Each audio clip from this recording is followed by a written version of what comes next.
you ever been working on your business with a freelancer and you've got the same emails that go back and forth week after week or day after day on the same identical procedure time and time again, and you just find yourself going, there's got to be an easier way to kind of get all this stuff organized?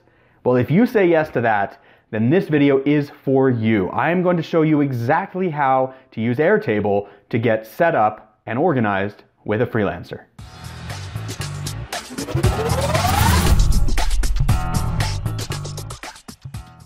All right, folks, welcome. My name is Gareth Pronovost. I am an Airtable and Zapier consultant, and I help my clients unlock the full potential of Airtable. Now, as I mentioned in the intro, in this video, I'm going to be showing you exactly how you can build a setup in Airtable to help you work with a freelancer. But what I didn't mention is we're actually going to be using an example of a base that I've built for my own business where I work with a freelancer who helps me to get my blog published every week. So just a quick rewind here. I am not a huge WordPress person. I can do like the minimum to get by. And so of course, as a business owner, you have to identify where you're strong and where you're not so strong. And so where you're not so strong is where you want to bring in help, right? And so that is where one of my freelancers came into play. And so we use Airtable together in order to publish these very videos that you're watching right now.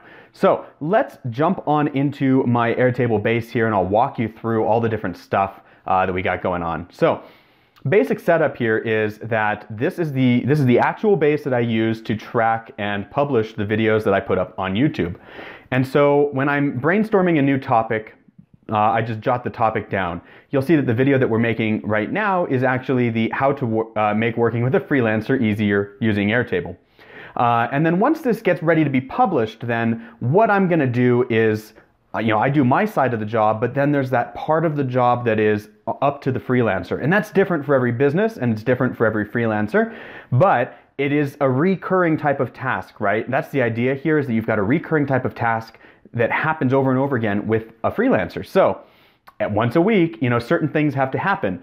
I upload the video to YouTube and then the freelancer helps to get that whole thing written and published in Airtable and all set up. So part of this is my responsibility to build, and then part of it is the freelancer's responsibility to build. And so I'll show you and kind of walk through how we set up this process using the different views in Airtable. And you see this is a pretty easy base, right? This is just one table. And so the real power here is coming in the form of these different views. So the part that I'm responsible for is, of course, all of the video production stuff. And so what will happen is once this video is finalized, I'll come up with the video title. I'll just throw in an example for now. I don't know what it's going to wind up being called. And then I go in and I tag it with the different groups. And this is where I want it to be tagged on the website using the different tags there. So is this a beginner level video? Is this an intermediate? Does it involve Zapier? And so for this one, I think we'll probably consider it more on the beginner level. So I would just add that tag to it. And then I go and I create a new thumbnail for that YouTube video. And this is something I use Canva for. Since that's not really the purpose of this video, I won't go into detail on that. But safe to say that the end result is there will be a file uploaded here. And then once this video is published to YouTube, I'll include that link here as well. So all of this gets updated by me. The update date for this video will be 11/19, for example. All right, then once we get to that point, then I write the blog and I create a featured image for the blog and the blog text. Once there, then I'm going to change the status of this record to the next status. So let me scroll over here and show you. So basically this needs to then get changed, and you'll see there are three options. We have brainstorming, we've got ready to publish, and we've got published. So this is pretty much the master view here. Once I'm at a point where this is all filled out and I've filled out my stuff and I'm waiting then for the freelancer to do her part, I will change this status like so and move it to ready to publish. Now that's great. It's still here in my master view, but here's where the freelancer part comes in. She then has she works out of this blog view, and you'll see that in the blog view there's this very specific set of data that is showing to her. So she gets to see how it needs to be tagged in WordPress. She's going to have the link to YouTube because she needs to embed the video in the blog post, and she needs to know the blog title and what the image for the the blog is, and the blog text, and when it will post to the blog, etc. Now, once she has done that part, she'll fill all of this information out, and she never needs to bother going into the master view because of the filters that we've set up on this view. So really what this does is it gives the ability to limit what people, the data that people see, and limit it to just the stuff that they need for that exact task that they're doing at that moment in time. So in this case, she just needs to see this part, and so we've set up certain filter where the status is ready to publish. If this was still in brainstorming, you notice that it's not cluttering her screen. She doesn't need to have all that other stuff on there, and so that's kind of the point of how you're going to use these different views and of how you use Airtable with your freelancers.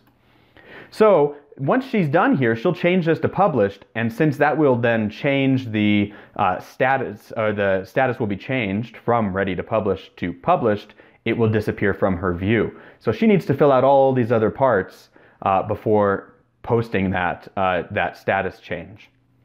And that's pretty much it. The other thing to remember is that in your views, with your fields, you only need to show those things that are relevant to that particular view, right? So she doesn't need to see the topic because that's more of a brainstorm part. She doesn't need to see the YouTube image because that's the thumbnail that I put up on YouTube. She doesn't need that for the blog. She doesn't need to know what date it was published on YouTube. It's irrelevant to the blog, right? And so it's really just about limiting what needs to be here. Now, quick pause here is that you have a choice in whether you're going to give a freelancer access to change your data or not. That's a big conversation that you have to have up front in your own mind, or with your own business, before you move forward with this, because you have two different options. One option is you actually give your freelancer access to your base by sharing the base up here with that freelancer. You invite them to actually work in the space, and you give them editor or above privileges. And once they have that, that means that they can make changes to the data. Of course, that also means that they could delete something by accident, or they can look at your entire base. So if you have some sensitive information in here that you don't want everyone to have access to, you can't limit that. And that's one of the drawbacks here. So when you make the decision to bring them into the base, make sure you know that you're giving them access to all of the data in that base, not just a particular view. Now, quick side note is you can share just the view with an individual or the public, but the caveat here is that you cannot, if they have access to the view, they cannot make changes to the data. And so if that's the way you want to go, what you do is you share the specific view. And so you make sure that you're sharing just the blog view, for example. Let me go ahead and show what an example of this looks like. You can create a shareable grid view link, or you could elect to embed the view on a website. If you click embed the view on the website, you're going to get some HTML code that you get to put in your own website. But for the purpose of this, I'm just going to share the view and show you what that looks like. I'm grabbing this URL right here, and I'm going to open up a new window and paste it and go there. So this is exactly what someone with that URL will see. And you'll notice that I cannot actually change any of the data here. I can expand it, I can click it, but I can't actually change it. So if it's important that the freelancer changes data, know that up front, that sharing the just the view only isn't going to work. All right, as always, folks, I hope you found this to be very useful. If you did, please be sure to click subscribe so that you don't miss out on future Airtable videos. And if you have any custom work that you'd like us to take a look at, I do offer free consultations. Definitely check out the link in the description of this video if you want to schedule some time to chat. And in the meantime, best of luck as you continue to grow your empire.